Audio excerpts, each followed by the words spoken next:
ایک صحابی ہے کہ جنہوں نے دجال کو دیکھا ہے، حضور علیہ السلام کی بارگاہ میں وہ آئے، لیکن جب انہوں نے دیکھا تھا تو اس وقت مسلمان نہیں تھے بلکہ عیسائی تھے۔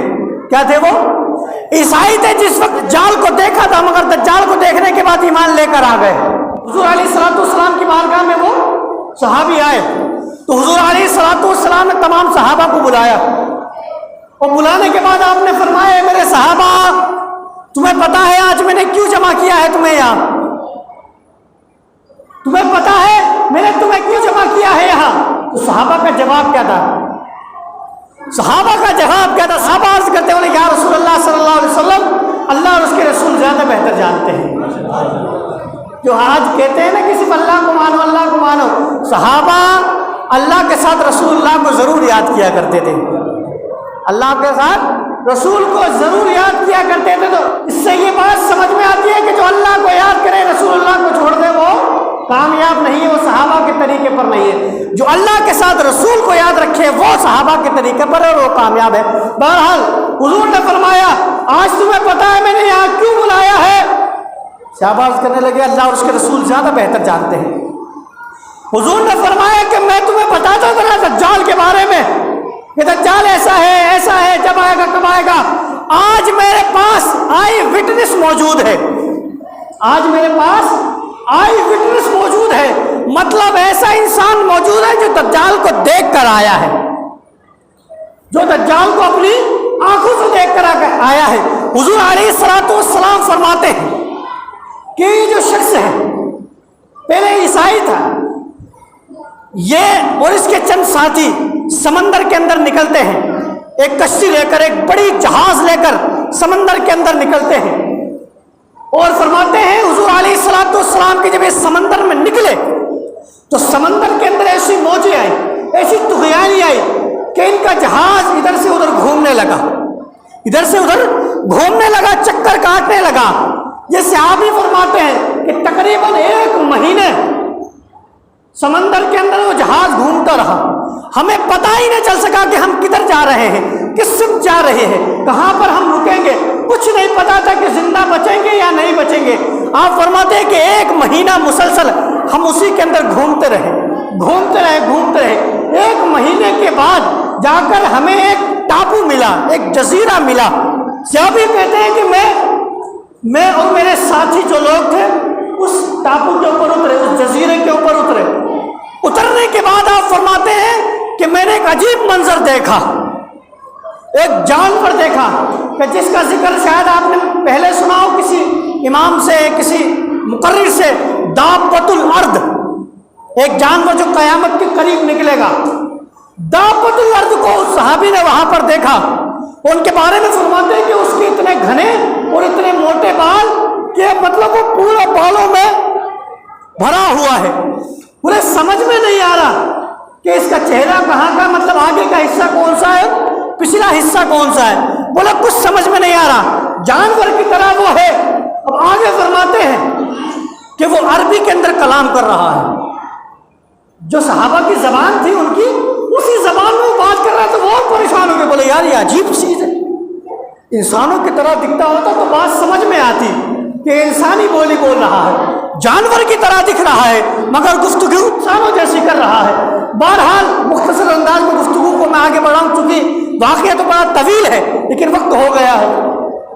بہرحال ان صحابی نے کہا کہ بھائی تو کیا بنا ہے، تو چیز کیا ہے، دکھنے میں تو جانور ہے اتنا بھیانک ہے، تجھے کوئی دیکھے تو خوف کھا جائے، کوئی کچا دل والا دیکھے تو مر ہی جائے آن دا اسپاٹ، تو ہے کیا بلا؟ اس نے کہا مجھے چھوڑو تم، وہ جو ایک چرچ ہے یہاں پر، ایک چرچ ہے یہاں پر، اس کے اندر ایک شخص ہے وہ تمہارا انتظار کر رہا ہے، وہ کسی کے لیے جائے کہ کسی کا انتظار کر رہا ہے، کسی انسان کا انتظار کر رہا ہے، تو جا کے تم اس سے ملاقات کرو۔ وہ صحابی کہتے ہیں کہ اس کو تو دیکھ کر ہم ویسے ہی تعجب میں پڑ گئے تھے کیا بلا ہے، اب چلے اس کو دیکھتے ہیں کہ وہ کیا بلا ہے، اس کو بھی دیکھتے ہیں۔ بہرحال وہ اس کے اندر جاتے ہیں، اس چرچ کے اندر، تو اس کو دیکھتے ہیں تو اس کو دیکھ کر وہ حیران ہو جاتے ہیں۔ اس کے بارے میں آتا ہے کہ جب وہ داخل ہوتے ہیں تو اس کے یوں ہاتھ، دونوں ہاتھ یوں گردن کے پیچھے بندھے ہوئے ہیں رسی سے، ایسے اس کے ہاتھ، دونوں ہاتھ رسی سے